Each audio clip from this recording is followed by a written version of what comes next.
Hello and welcome to Filler Form. I am Aleem Akhtar, sociology teacher at Filler Form. हम लोग आज June exam की classes start करने वाले हैं ऐप पे। हम लोग टॉपिक वाइज करेंगे। 2 मिनट वेट करते हैं, सारे लोग ज्वाइन कर लें, उसके बाद स्टार्ट करते हैं।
ठीक है, तो फिर स्टार्ट करें क्लास।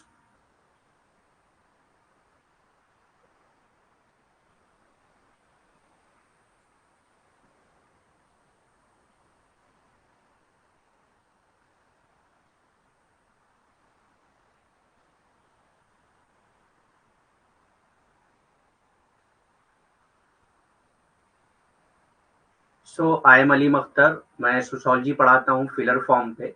आज हम लोग अपनी क्लासेज स्टार्ट करने वाले हैं जो कि जून एग्जाम के लिए है, जून एग्जाम 2024 के लिए।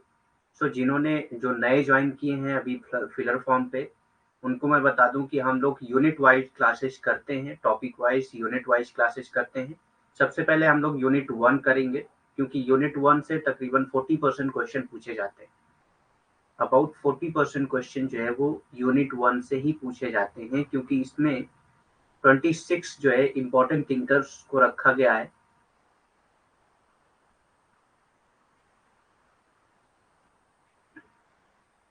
जो सबसे इम्पोर्टेंट है सोशोलॉजी के लिए, इसीलिए इम्पोर्टेंट हो जाता है कि हम लोग यूनिट 1 को बहुत डिटेल में पढ़ें। हम लोग डिटेल में पढ़ेंगे। यूनिट 1 को ही हम लोग तकरीबन 1 मंथ देंगे, क्योंकि ज़्यादातर यूनिट 1 में ही टाइम लगता है। उसके बाद 1 दिन 2 दिन 3 दिन की यूनिट्स बाकी बचती हैं। इस वजह से यूनिट 1 में ज़्यादा टाइम लगने वाला है हमको। तकरीबन 1 महीने या उससे भी ज़्यादा लग सकते हैं। जो नए फिलर फॉर्म पे ज्वाइन किए हैं उनके लिए ये इन्फॉर्मेशन थी। और हम लोग unit wise topic wise question करेंगे, जिससे क्या है आपको कंफ्यूजन नहीं होगा कि अभी कौन सी टॉपिक चल रही है। हम लोग आज स्टार्ट करेंगे इमाइल डर्कीम, जो कि हमारे सिलेबस का फर्स्ट टॉपिक है। इमाइल डर्कीम जो कि एकेडमिक फादर माने जाते हैं सोशोलॉजी के। और दूसरा अनाउंसमेंट ये है कि अगर आपको कोई जो टॉपिक पढ़ाई जा रही है उससे रिलेटेड क्वेश्चन करना है, तब तो आप तुरंत कर सकते हैं। लेकिन अगर उससे रिलेटेड क्वेश्चन नहीं है, तो आपको 5 मिनट लास्ट के दिए जाएंगे, उसमें आप क्वेश्चन कर सकते हैं। क्योंकि उससे क्या होता है कि हम लोग जब टॉपिक पढ़ रहे होते हैं, उसमें कोई अलग टॉपिक पे क्वेश्चन आता है, तो एक तरह का डिस्टर्बेंस क्रिएट होता है। जिसकी वजह से मैं ये कहना चाहूंगा कि अगर आपको उसी टॉपिक से रिलेटेड जो टॉपिक चल रही है उससे रिलेटेड कोई चीज नहीं समझ में आई या कोई क्वेश्चन है आपके माइंड में, तो वहीं पे पूछ लीजिए। नहीं तो अगर उस टॉपिक से रिलेटेड नहीं है, तो आपको 5 मिनट दिए जाएंगे, जिसमें आप कोर्स से रिलेटेड, प्लेटफॉर्म से रिलेटेड, मुझसे रिलेटेड या सिलेबस से रिलेटेड, एग्जाम से रिलेटेड, एप्लीकेशन फॉर्म से रिलेटेड, किसी भी चीज से रिलेटेड क्वेश्चन आप लास्ट के 5 मिनट में पूछ सकते हैं, वो आपको दिया जाएगा। ये आप याद रखिएगा। बाकी स्टार्ट करते हैं क्लास हम लोग। जिन्होंने फिलर फॉर्म नहीं ज्वाइन किया है उनके लिए ये इन्फॉर्मेशन है। आपके दोस्त या रिलेटिव में जो भी लोग फिलर फॉर्म नहीं ज्वाइन किए हैं, उनसे आप कह सकते हैं कि वो लोग ज्वाइन करें। और मेरा रेफरल कोड अलीम10 यूज कर सकते हैं, जिससे आपको एक्स्ट्रा 10% डिस्काउंट मिल जाएगा। और ये फिलर फॉर्म के किसी भी कोर्सेज के लिए हैं, जरूरी नहीं है कि सिर्फ सोशोलॉजी ही अगर आप ज्वाइन करते हैं तभी ये रेफरल कोड यूज कर सकते हैं। फिलर फॉर्म के किसी भी कोर्स को अगर आप ज्वाइन करते हैं तो आप मेरा रेफरल कोड यूज कर सकते हैं। ठीक।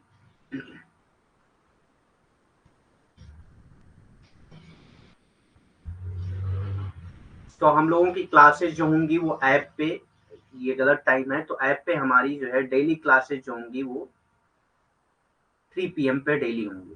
ठीक। डेली क्लासेस हमारी जो है वो 3 PM पे डेली क्लासेस होंगी।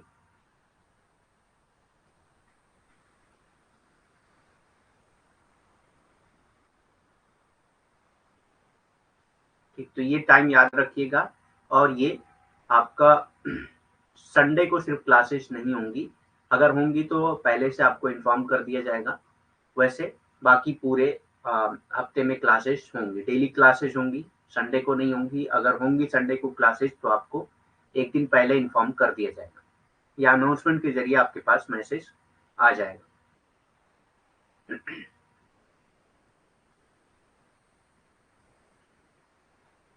ठीक है, फिर स्टार्ट करते हैं। तो सिलेबस आप सब लोगों ने देख ही लिया होगा, सिलेबस क्या है। अगर नहीं देखा है तो आप सिलेबस डाउनलोड करके, गूगल से सिलेबस डाउनलोड करके एक बार देख लीजिएगा। अगर सिलेबस में आपको कोई कंफ्यूजन है तो आप मुझसे कल पूछ सकते हैं। ठीक है, तो सबसे पहले हम लोग स्टार्ट करते हैं इमाइल डर्कीम। इमाइल डर्कीम के बारे में पढ़ते हैं, क्योंकि जब हम किसी थिंकर के बारे में पढ़ लेते हैं वो कहाँ के थे, तो बहुत सारे क्वेश्चन ऐसे पूछे जाते हैं जिससे आपको एक हिंट मिल जाता है, अगर आपको पता हो कि इमाइल डर्कीम किससे बिलोंग करते हैं तो। ठीक। So David Emile Durkheim was a French sociologist. तो ये फ्रांस के थे, फ्रेंच सोशियोलॉजिस्ट थे।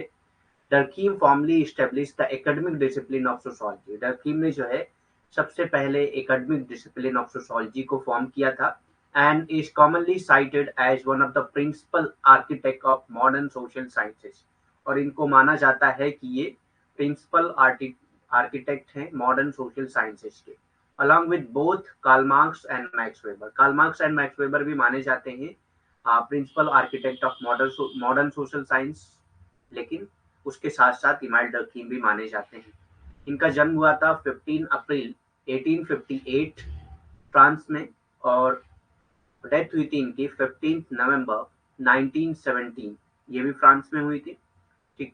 सो आपको कभी भी डेथ से या बर्थ से रिलेटेड क्वेश्चन किसी भी थिंकर का नहीं पूछा जाता है, ये आप याद रखिएगा। डेथ या बर्थ से रिलेटेड कोई भी क्वेश्चन नहीं पूछा जाता है, तो ये आपको याद करने की जरूरत नहीं। ठीक। डेविड इमाल्डकीम फ्रांस के महान समाजशास्त्री थे।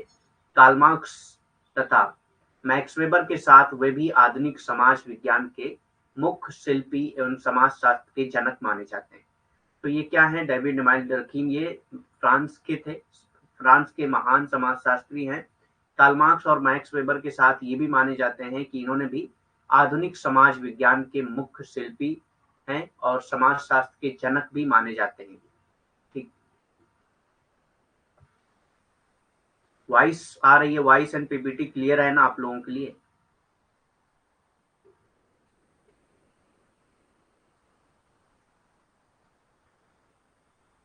सो नेक्स्ट आता है मेथडोलॉजी, कार्य प्रणाली क्या है। मेथडोलॉजी यानी कि कार्य प्रणाली क्या है। तो सबसे पहले इनकी जो मेथडोलॉजी है वो पॉजिटिविज्म है। ये पॉजिटिविस्ट थे। ठीक, पॉजिटिविज्म को मानने वाले थे। ये प्रत्यक्षवाद, इसमें क्या होता है, ज्यादातर ये लोग साइंस के लॉज, नेचुरल साइंस के जो लॉज हैं उनको ये लोग फॉलो करते हैं। इनकी जो मेथडोलॉजी है उसको मेथडोलॉजिकल होलिज्म कहा जाता है। ठीक है, यहाँ पे एस होगा। ठीक, होलिज्म है ये। ठीक है, मेथडोलॉजिकल होलिज्म, इनकी जो मेथडोलॉजी है उसको मेथडोलॉजिकल होलिज्म कहा जाता है। ठीक।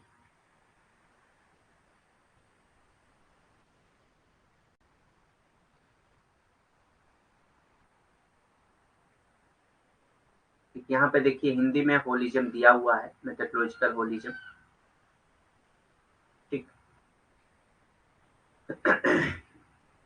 ये पॉजिटिविज्म के मानने वाले हैं और इनकी जो मेथोडोलॉजी है उसको मेथोडोलॉजिकल होलिज्म कहा जाता है। इससे कई बार क्वेश्चन पूछे गए हैं। ठीक है, वॉइस वाइब्रेट हो रहा है,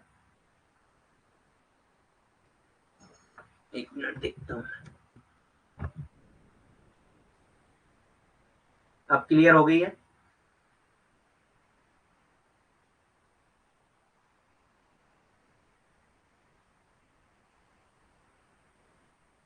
ठीक है। जिसको पॉजिटिविज्म को हिंदी में प्रत्यक्षवाद कहा जाता है और इनकी जो मेथोडोलॉजी थी उसको मेथोडोलॉजिकल होलिज्म कहा जाता है।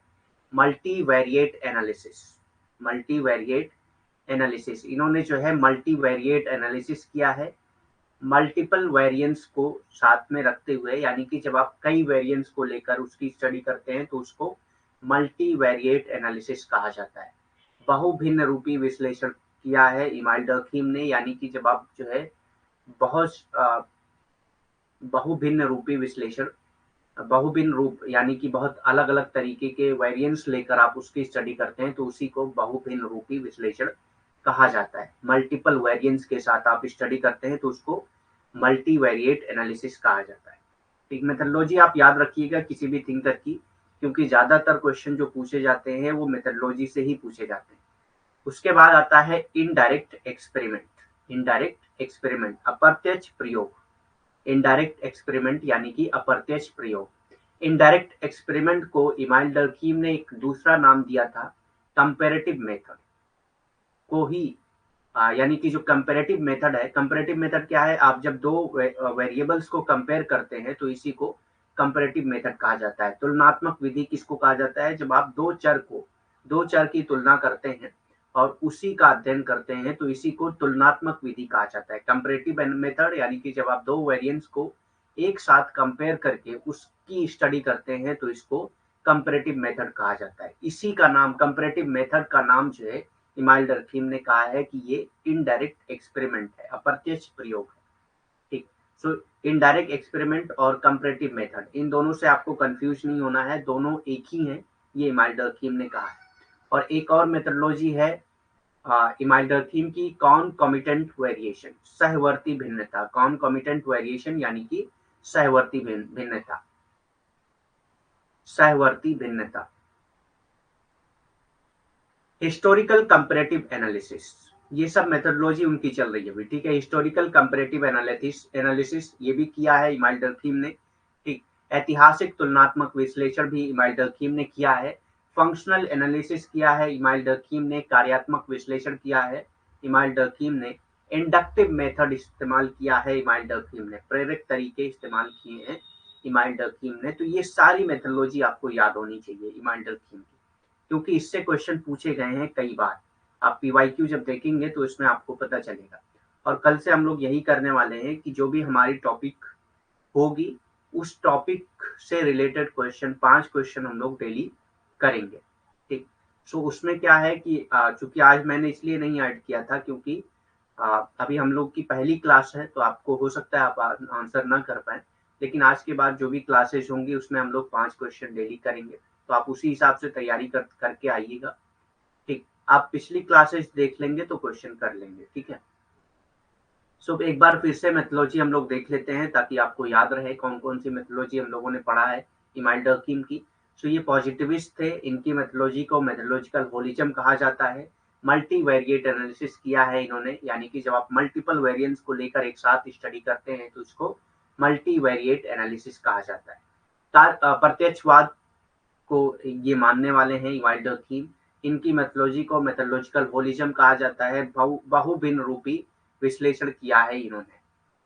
अप्रत्यक्ष प्रयोग, तुलनात्मक तरीके, सो अप्रत्यक्ष प्रयोग किया है, यानी कि तुलनात्मक तरीके को ही, तुलनात्मक विधि को ही इमाइल डर्कीम ने अप्रत्यक्ष प्रयोग कहा है। कंपैरेटिव मेथड को इमाइल डर्कीम ने इनडायरेक्ट एक्सपेरिमेंट कहा है। कॉन्कॉमिटेंट वेरिएशन ये भी उनकी मेथोडोलॉजी है। सहवर्ती भिन्नता ये भी इमाइल डर्कीम की मेथोडोलॉजी है। ठीक, हिस्टोरिकल कंपैरेटिव एनालिसिस किया है इमाइल डर्कीम ने। ऐतिहासिक तुलनात्मक विश्लेषण किया है। फंक्शनल एनालिसिस किया है इमाइल डर्कीम ने। कार्यात्मक विश्लेषण किया है। इंडक्टिव मेथड का इस्तेमाल करते हैं इमाइल डर्कीम, प्रेरक तरीके का इस्तेमाल करते हैं इमाइल डर्कीम। ठीक, तो यहाँ तक आपको मेथोडोलॉजी समझ में आ गई क्या क्या है इमाइल डर्कीम की। उसके बाद आता है स्टडी एरिया क्या थी इमाइल डर्कीम की, क्योंकि स्टडी एरिया से रिलेटेड भी क्वेश्चन पूछे जाते हैं। अध्ययन क्षेत्र क्या क्या थे इमाइल डर्कीम के। तो सबसे पहले आता है कि वो किस ट्राइब पे स्टडी किया था उन्होंने। तो उन्होंने अरुंता ट्राइब्स पे स्टडी किया था, जो कहाँ पे पाए जाते हैं, ऑस्ट्रेलिया में। और वहां पे उन्होंने किस चीज की स्टडी की थी, तो वहां पे उन्होंने रिलीजन की स्टडी की थी। Arunta tribes of Australia where he studies religion. Arunta tribes की स्टडी किया था इन्होंने, जहां पे उन्होंने रिलीजन की स्टडी किया था। ऑस्ट्रेलिया की अरुंता जनजाति, जहां वो धर्म का अध्ययन करते हैं। तो ऑस्ट्रेलिया में एक जनजाति पाई जाती है जिसका नाम है अरुंता जनजाति। इसी का अध्ययन किया है इमाइल डर्कीम ने, किसको समझने के लिए, धर्म को समझने के लिए। He calls totemism as most elementary form of religion। कई बार क्वेश्चन इससे पूछा गया है। ठीक, He calls totemism as most elementary form of religion, यानी कि टोटेमिज्म जो है वो सबसे बेसिक फॉर्म ऑफ रिलीजन है, ये इमाइल डर्कीम ने कहा है। ठीक, वो टोटेमिज्म को धर्म का सबसे प्राथमिक रूप कहते हैं, यानी कि टोटेमिज्म क्या है, धर्म का सबसे प्राथमिक रूप है। Most elementary form of religion is totemism. ये किसने कहा है, ये इमाइल डर्कीम ने कहा है। अब रिलीजन के डेफिनेशन क्या बताते हैं इमाइल डर्कीम, धर्म का की परिभाषा क्या बताते हैं Emile Durkheim. So Durkheim defines religion as a collective things. क्या कहा है, रिलीजन क्या है, एक कलेक्टिव थिंग है। A religion is a unified system of belief and practices. Definition से भी क्वेश्चन पूछे जाते हैं एग्जाम में। जितनी भी टॉपिक्स हम लोग करेंगे यहाँ पे, उन सारे टॉपिक से क्वेश्चन पूछे जा चुके हैं या पूछे जाते हैं।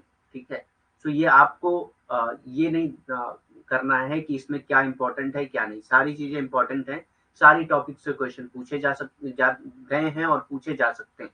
तो इसीलिए सारी टॉपिक्स इंपॉर्टेंट है। वही टॉपिक्स हम लोग लेके आते ही हैं जहां से क्वेश्चन पूछे गए हैं, ये जाएंगे। ठीक, सो रिलीजन क्या है according to Emile Durkheim. Durkheim defines religion as a collective thing. ये रिलीजन को एक कलेक्टिव थिंग के तौर पे डिफाइन करते हैं। A religion is a unified system of belief and practices. Religion क्या है, एक यूनिफाइड सिस्टम है बिलीफ एंड प्रैक्टिसेस का, रिलेटिव टू सैक्रेड थिंग। जो किससे रिलेटेड है, सैक्रेड थिंग से रिलेटेड है, जिसको हम लोग पवित्र कहते हैं, जो सैक्रेड थिंग से रिलेटेड है। दैट इज टू से things set apart and forbidden. तो क्या है सैक्रेड थिंग, क्या है, ऐसी ऐसी चीजें जिसको अलग थलग रखा गया हो, जो फॉरबिडन हो या जिससे रोका गया। ठीक, तो ये सारी चीजें जो है किसमें आ जाती हैं, सैक्रेड में आ जाती हैं। ये डेफिनेशन बताया है इमाइल डर्कीम ने रिलीजन की। A religion is a unified system of belief and practices relative to sacred thing, that is to say things set apart and forbidden। ठीक, डर्कीम धर्म को एक सामूहिक चीज के रूप में परिभाषित करते हैं। तो डर्कीम क्या है, धर्म को एक सामूहिक चीज के रूप में परिभाषित करते हैं। एक धर्म क्या है, एक धर्म पवित्र चीजों के सापेक्ष विश्वासों और प्रथाओं की एक एकीकृत प्रणाली है। ठीक, सो क्या है, पवित्र चीजों की, यानी कि ऐसी चीज जो पवित्र है उसी के सापेक्ष विश्वासों और प्रथाओं की एक प्रणाली है, एक एकीकृत की एक प्रणाली है। अर्थात चीजों को अलग और निषिद्ध किया जाता है। यानी कि पवित्र चीजें क्या होती हैं, ऐसी चीजें जिसको अलग कर दिया गया हो या जिसको निषिद्ध कर दिया गया। ऐसी चीजें जिसको अलग कर दिया गया हो या जिसको निषिद्ध कर दिया गया हो, उसी को क्या कहा जाता है, पवित्र कहा जाता है। ठीक, तो इसी तरह से इमाइल डर्कीम ने धर्म को डिफाइन किया है, धर्म की परिभाषा बताई। सैक्रेड एंड प्रोफेन डायक्टमी की बात करते हैं इमाइल डर्कीम। ठीक, यानी कि कुछ चीजें जो है वो सैक्रेड होती हैं और कुछ चीजें प्रोफेन होती हैं।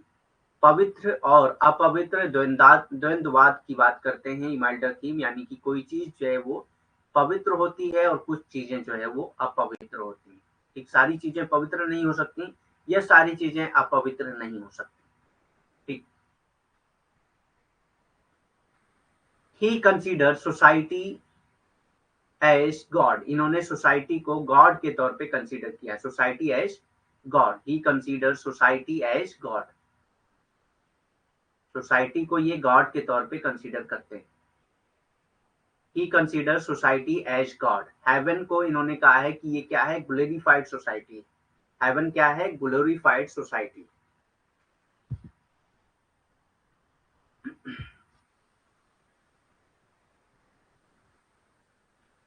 Heaven is a glorified society, यानी कि ऐसी सोसाइटी जिसको ग्लोरीफाई किया गया। ठीक। सो सोसाइटी को गॉड के तौर पे कंसीडर करते हैं, सोसाइटी एज गॉड। ठीक। वो समाज को भगवान के रूप में मानते हैं, वो समाज को भगवान मानते हैं या भगवान के रूप में मानते हैं।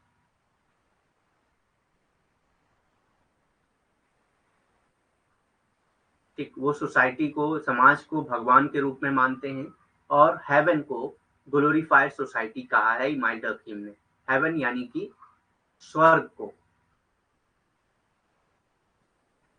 स्वर्ग को इन्होंने महिमा मांडित समाज कहा है। महिमा मांडित किसको कहते हैं, जो बहुत ज्यादा बढ़ा चढ़ा के जिसको बताया गया हो उसी को महिमा मांडित कहा जाता है। ठीक। तो स्वर्ग को बहुत ज्यादा बढ़ा चढ़ा के बताया जाना वाला समाज है। रिलीजन को इन्होंने कहा है कि रिलीजन क्या है, एक मोरल कम्युनिटी है। और मोरल क्या है, इनका की पॉइंट। मोरल क्या है, इनका की पॉइंट है। कहीं पे भी अगर आपको moral education, moral society, moral community, ये सारी चीजें अगर दिखती हैं तो वो ज्यादातर रिलेटेड है किससे, इमाइल डर्कीम से। नैतिकता अगर आपको दिखती है कहीं पे, नैतिक शब्द अगर आपको दिखता है, चाहे नैतिक समाज, नैतिक शिक्षा, नैतिक समुदाय, तो ये आपको याद रखना है कि ये किसका की पॉइंट है, ये इमाइल डर्कीम का की पॉइंट है। ठीक। नैतिक समुदाय के रूप में इन्होंने धर्म को देखा है। रिलीजन को एज मोरल कम्युनिटी माना है इमाइल डर्कीम ने। सोशल फैक्ट, नेक्स्ट कॉन्सेप्ट आता है इमाइल डर्कीम का, सोशल फैक्ट, सामाजिक तथ्य। सोशल फैक्ट यानी कि सामाजिक तथ्य।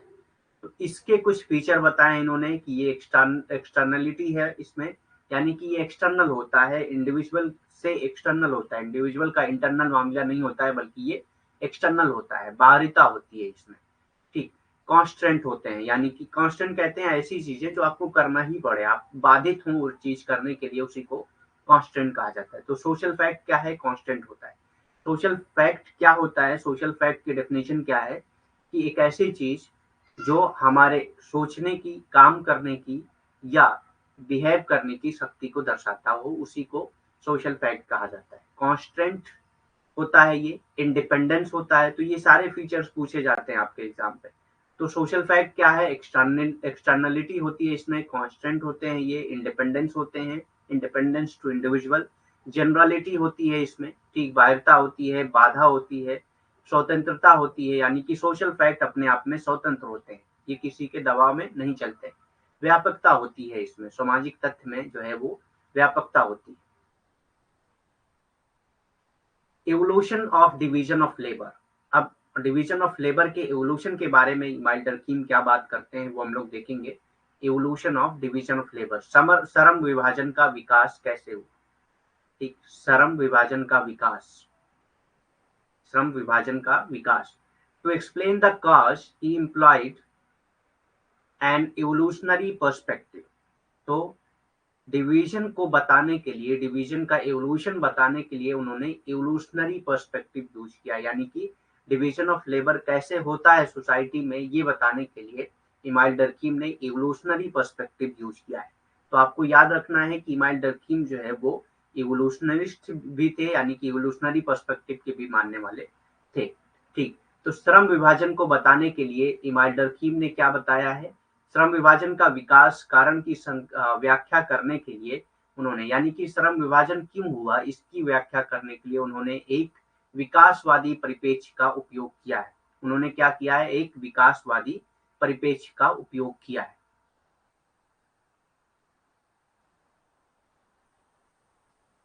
इन primitive societies division of labour was very low. ये कहते हैं कि प्रिमिटिव सोसाइटी में जो डिवीजन ऑफ लेबर था वो बहुत कम था, बहुत लो था। ठीक, यानी कि डिवीजन ऑफ लेबर वहां पे बहुत कम पाया जाता था। आदिम समाजों में श्रम का विभाजन बहुत कम था। ठीक, प्रिमिटिव सोसाइटी यानी कि आदिम समाजों में जो श्रम का विभाजन है वो बहुत कम था। In primitive society division of labour was very low. आदिम समाजों में श्रम का विभाजन बहुत कम था। In modern societies it is very high, जबकि अगर मॉडर्न सोसाइटी में देखा जाए तो मॉडर्न सोसाइटी में डिवीजन ऑफ लेबर जो है वो बहुत हाई है। मॉडर्न सोसाइटी में डिवीजन ऑफ लेबर बहुत हाई है, it is very high.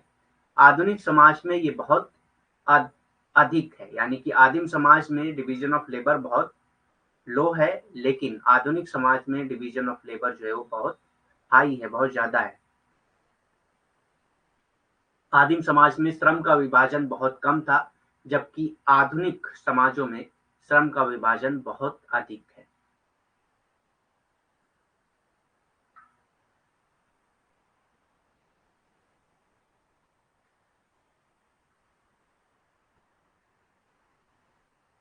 One minute.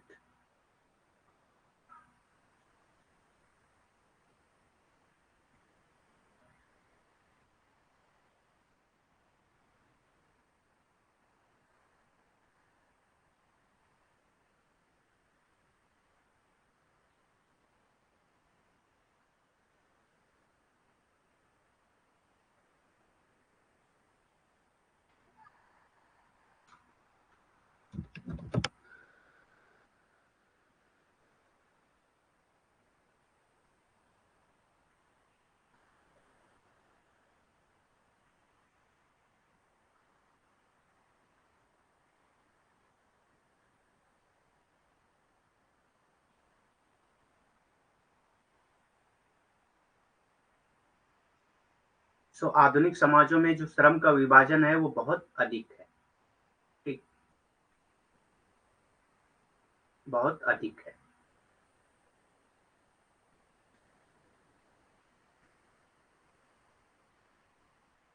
Next आता है, in primitive societies the action of individual are controlled by the norms and values of society. So जो primitive societies थी वहां पे individual के जो एक्शन होते थे, जो बिहेवियर होते थे, वो कैसे कंट्रोल किए जाते थे? Control by the norms and values of the society. उस सोसाइटी की जो नॉर्म्स एंड वैल्यूज हैं उसी से कंट्रोल किए जाते थे इंडिविजुअल के एक्शन को। Or the collective conscience of society, या जो कलेक्टिव कंसाइंस होता था सोसाइटी का, उसके जरिए जो है इंडिविजुअल के एक्शन को कंट्रोल किया जाता था प्रिमिटिव सोसाइटी। आदिम समाज में व्यक्तियों के कार्यों को, आदिम समाज में जो व्यक्तियों के कार्य हैं उसको कैसे कंट्रोल किया जाता था?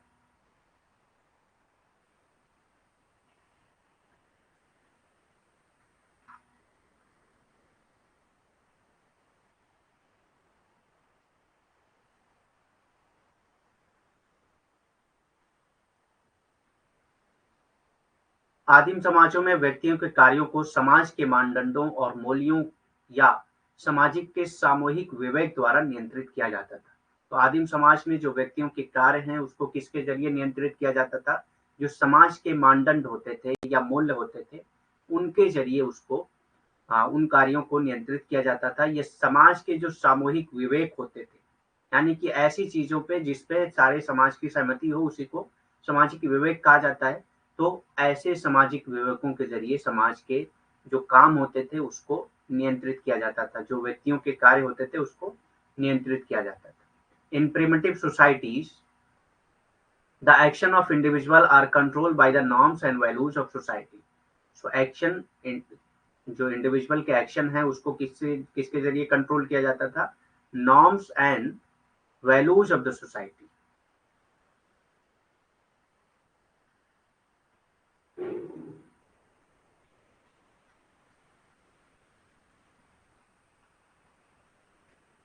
norms and values of the society are the collective conscience of the society, या collective conscience of the society के जरिए कंट्रोल किया जाता था। बट इन मॉडर्न सोसाइटी, लेकिन इन मॉडर्न सोसाइटी में क्या हुआ? इसमें इंडिविजुअल के एक्शन को कैसे कंट्रोल किया जाता था? The control of norms and values are weakened and strength of collective conscience is weak. ठीक, सो यहाँ पे नॉर्म्स एंड वैल्यूज का जो कंट्रोल था वो कमजोर पड़ गया, या जो कलेक्टिव कंसाइंस का जो स्ट्रेंथ थी वो भी कमजोर पड़ गई मॉडर्न सोसाइटी। ठीक, लेकिन आधुनिक समाज में मानदंडों और मूल्यों का नियंत्रण जो है वो कमजोर पड़ गया और सामूहिक विवेक की ताकत भी कमजोर हो गई। यानी कि दोनों के जरिए कंट्रोल किया जाता था प्रिमिटिव सोसाइटी में, आदिम समाज में, लेकिन वही मॉडर्न सोसाइटी में यानी कि आधुनिक समाज में ये दोनों कमजोर पड़े। ठीक, तो यहाँ पे किसके जरिए कंट्रोल किया जाता था? लॉ के जरिए यहाँ पे इनको कंट्रोल किया जाता था। तो दो टाइप के डिवीजन ऑफ लेबर की बात करते हैं इमाम डर्कीम। इमाम डर्कीम दो टाइप के डिवीजन ऑफ लेबर की बात करते हैं। वो दो टाइप के डिवीजन ऑफ लेबर कौन कौन से हैं? तो सबसे पहले आता है फोर्स डिवीजन ऑफ लेबर, श्रम का जबरन विभाजन। फोर्स डिवीजन ऑफ लेबर यानी कि श्रम का जबरन विभाजन। The force division of labour is where the division of labour is not allowed to develop spontaneously. जहां पे डिवीजन ऑफ लेबर जो है वो अचानक ऐसे ही नहीं डेवलप हो जाता था, बल्कि एक कंट्रोल होता था उसमें। ठीक, the force division of labour is where the division of labour is not allowed to develop spontaneously, मतलब ये अचानक से डेवलप नहीं होते थे। And where some act to protect themselves and their position. ठीक, और वहां पे कुछ ऐसे एक्शन होते थे जिससे उसको कंट्रोल किया जाए, उसकी पोजीशन को कंट्रोल किया जाता था। श्रम का जबरन विभाजन क्या है? श्रम का जबरन विभाजन वो जगह है जहां श्रम, जहां पे क्या है?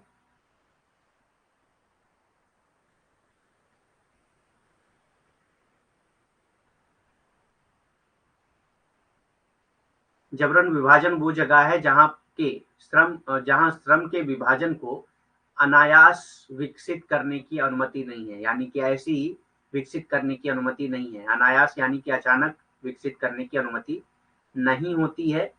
ठीक, और जहां कुछ खुद को और अपने पदों की रक्षा के लिए कार्य करते हैं, और जो है कुछ ऐसे कार्य होते हैं जो खुद को और अपने पद की रक्षा करते हैं।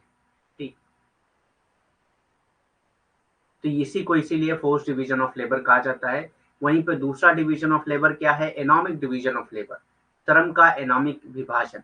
दिस में arises as a result of industrial and commercial crisis. तो एनॉमिक डिवीजन ऑफ लेबर कब होता है? जब इंडस्ट्रियल या कमर्शियल क्राइसिस होते हैं, तब एनॉमिक डिवीजन ऑफ लेबर होता है। जब कमर्शियल क्राइसिस या इंडस्ट्रियल क्राइसिस होते हैं, तब जो है एनॉमिक डिवीजन ऑफ लेबर होता है। There may be a partial break in organic solidarity, और यहाँ पे जो है जो ऑर्गेनिक सोलिडरिटी है उसमें एक पार्शियल ब्रेक आ जाता है, यानी कि ये सोलिडरिटी जो है वो टूट जाती है। ठीक, ये औद्योगिक और वाणिज्यिक संकटों के परिणाम स्वरूप उत्पन्न होता है। जो श्रम का इकोनॉमिक विभाजन है वो कैसे उत्पन्न होता है? ये औद्योगिक और वाणिज्यिक संकटों के परिणाम स्वरूप विकसित होता है।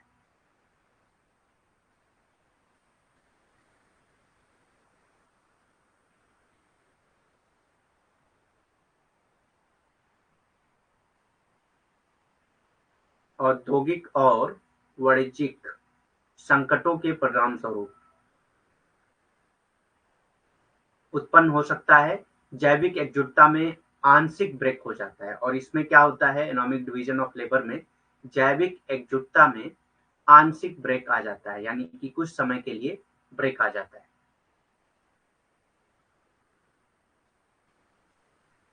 अब यहाँ पे पूरा चार्ट बना हुआ है, ये इंग्लिश में है, हम लोग हिंदी में भी पढ़ेंगे इसको। So mechanical solidarity versus organic solidarity. सबसे पहले क्या आता है? Mechanical solidarity is the social integration that arises out of the homogeneity of member of society। तो मैकेनिकल सोलिडरिटी कब आती है? जब सोशल इंटीग्रेशन होता है। कब, कैसे आता है? जब social integration that arises out of the homogeneity of member of society, यानी कि जो मेंबर ऑफ सोसाइटी हैं उनके बीच में होमोजेनिटी होती है, इसीलिए मैकेनिकल सोलिडरिटी डेवलप होती है। जबकि ऑर्गेनिक सोलिडरिटी क्या है? ये कब होती है? जहां पे इंटीग्रेशन कैसा होता है? ये एक दूसरे से पे इंटरडिपेंडेंस होते हैं। ठीक, मेंबर ऑफ द सोसाइटी जो है वो एक दूसरे पे इंटरडिपेंडेंस होते हैं, यानी कि यहाँ पे हेट्रोजेनिटी होती है।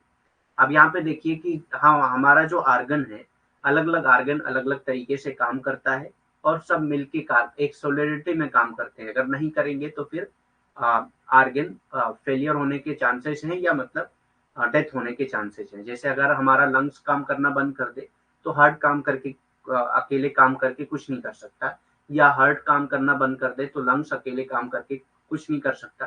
तो एक तरह से इनके बीच में ऑर्गेनिक सोलिडरिटी होती है। इसी तरह मॉडर्न सोसाइटी में क्या है?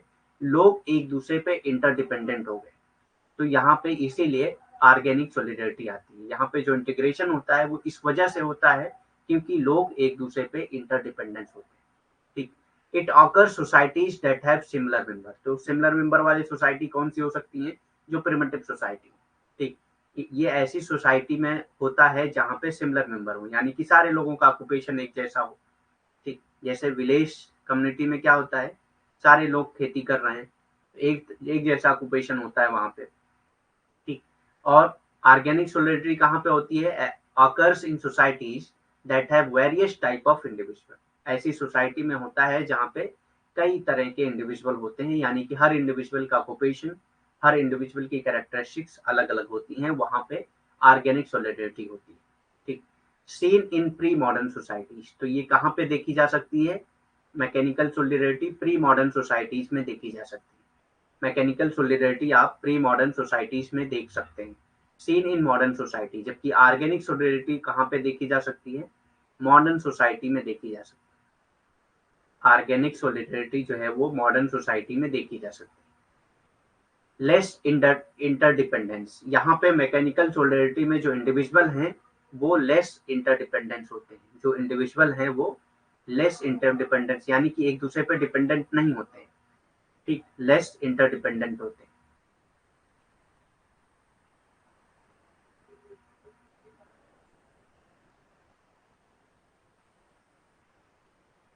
इंडिविजुअल जो है वो लेस इंटरडिपेंडेंट होते हैं।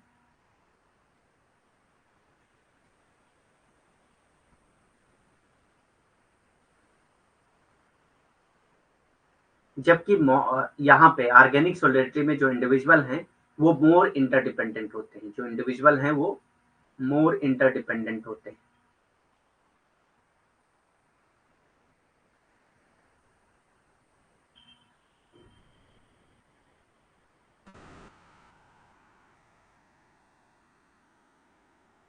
Less interdependent and more interdependent. ठीक। और मैकेनिकल सोलिडरिटी में मिनिमम डिवीजन ऑफ लेबर होता है। यहाँ पे क्या होता है? मिनिमम डिवीजन ऑफ लेबर होता है, मिनिमम डिवीजन ऑफ लेबर। जबकि ऑर्गेनिक सोलिडरिटी में कॉम्प्लेक्स डिवीजन ऑफ लेबर होता है, कॉम्प्लेक्स डिवीजन ऑफ लेबर होता है ऑर्गेनिक सोलिडरिटी। तो एक एक पॉइंट आपको याद रखना है मैकेनिकल सोलिडरिटी और ऑर्गेनिक सोलिडरिटी का। अब इसी को हम लोग हिंदी में देखते हैं क्या है।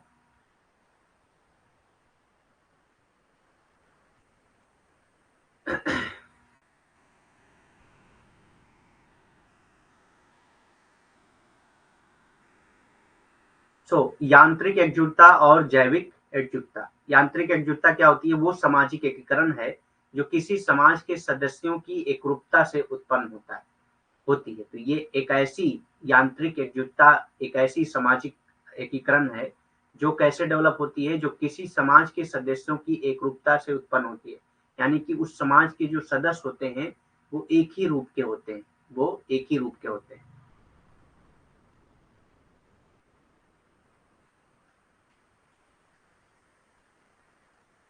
एक रूप के होते हैं। ठीक। यानी कि मिलते जुलते होते हैं। सारे लोगों का काम जो है, जो व्यवसाय होता है वो सेम होता है। जैसे अगर कृषि कर रहे हैं तो सारे लोग कृषि ही कर रहे होते हैं। जैविक एकजुटता कैसे आती है? जैविक एकजुटता वो सामाजिक एकीकरण है जो किसी समाज के सदस्यों की परस्पर निर्भरता से उत्पन्न होती है। जो क्या है? किसी समाज की सदस्यों किसी समाज के सदस्यों की परस्पर निर्भरता से उत्पन्न होती है। लोग एक दूसरे पर निर्भर होते हैं, उसी को परस्पर निर्भरता कहा जाता है। एक दूसरे पर निर्भर होना यानी कि परस्पर निर्भरता, इसी को कहा जाता है। ठीक। तो एक दूसरे पे परस्पर निर्भर होते हैं, उसी वजह से यहाँ पे जैविक एकजुटता आती है। जैविक यानी कि जैसे जीव में एकजुटता होती है, जीव के जो अंग होते हैं उसमें एकजुटता होती है, उसी को जैविक एकजुटता कहा जाता है। ठीक। ये उन समाजों में होता है जिनमें समाज समान सदस्य होते हैं। तो यांत्रिक एकजुटता कहाँ पे होती है? जिनमें समान सदस्य होते हैं, उन्हीं में ही ये यांत्रिक एकजुटता होती है। वो ये उन समाजों में होती है जिनमें विभिन्न प्रकार के सदस्य होते हैं। ये ऐसे समाज में होती हैं जिनमें विभिन्न प्रकार के सदस्य होते हैं। ठीक। यानी कि जब सदस्य अलग अलग भिन्न प्रकार के होंगे तभी जैविक एकजुटता हो सकती है। अगर जो समाज में सदस्य हैं वो एक जैसे होंगे तो यहाँ पे यांत्रिक एकजुटता आएगी। ठीक। पूर्व आधुनिक समाजों में देखा गया है, यानी कि यांत्रिक एकजुटता जो है आप कहाँ पे देख सकते हैं, पूर्व आधुनिक समाज में देख सकते हैं, जबकि जैविक एकजुटता जो है आप आधुनिक समाज में देख सकते हैं। जैविक एकजुटता आप आधुनिक समाज में देख सकते हैं। ठीक। अब यहाँ पे जो निर्भरता का मामला है, तो यांत्रिक एकजुटता में लोग जो है एक दूसरे पे कम परस्पर निर्भर होते हैं। ठीक, लोग एक दूसरे पे कम परस्पर निर्भर होते हैं, जबकि जैविक एकजुटता में लोग एक दूसरे पर अधिक परस्पर निर्भर होते हैं। ठीक, लोग एक दूसरे पर अधिक परस्पर निर्भर होते हैं।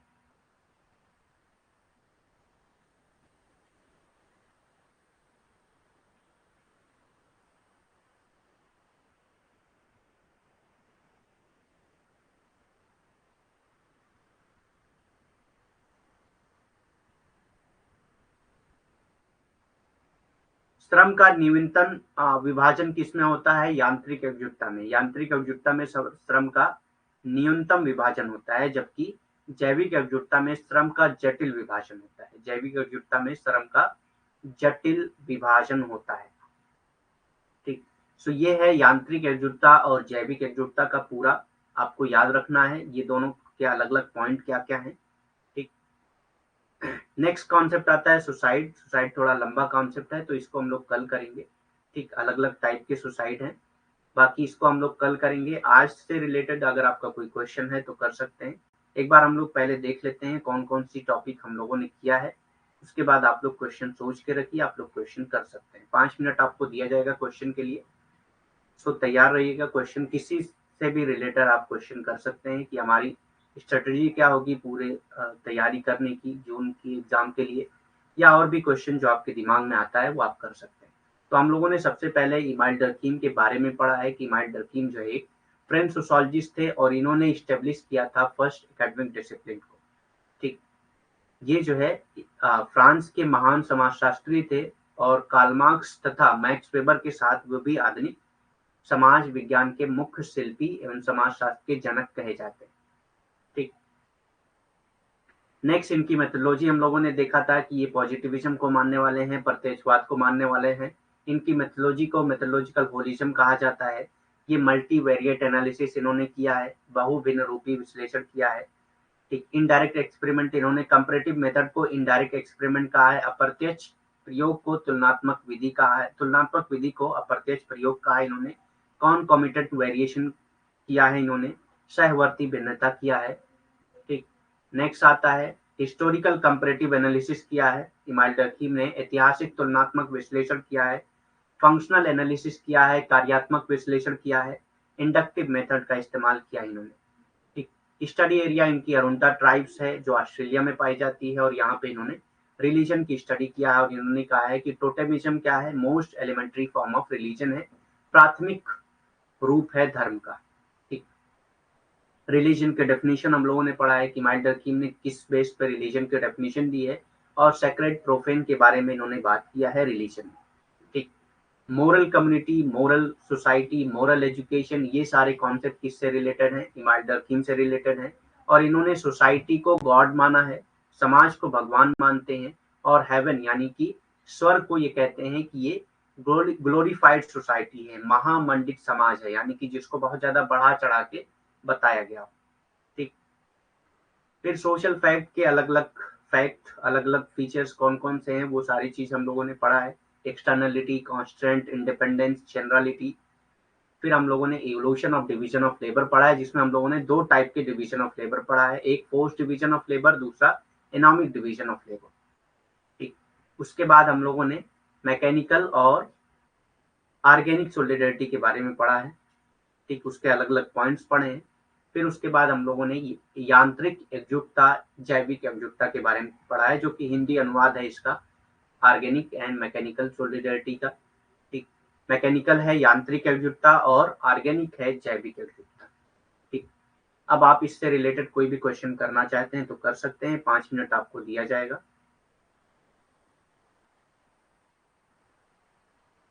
Any question you can ask.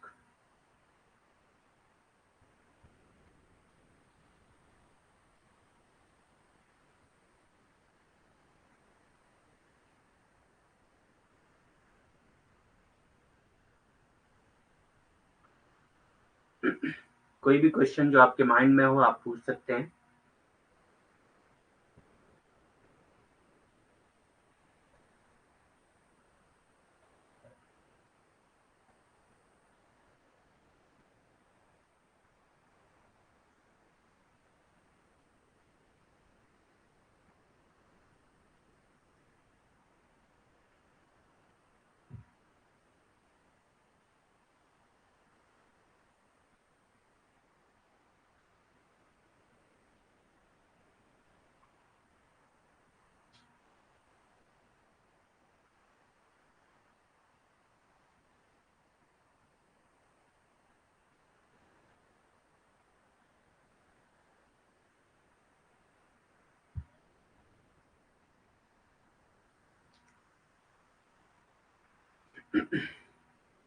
ठीक है, फिर लीव करते हैं, नहीं है कोई क्वेश्चन तो कल इसी टाइम पे क्लास होगी हमारी 3 बजे ही। Thank you very much, have a nice day.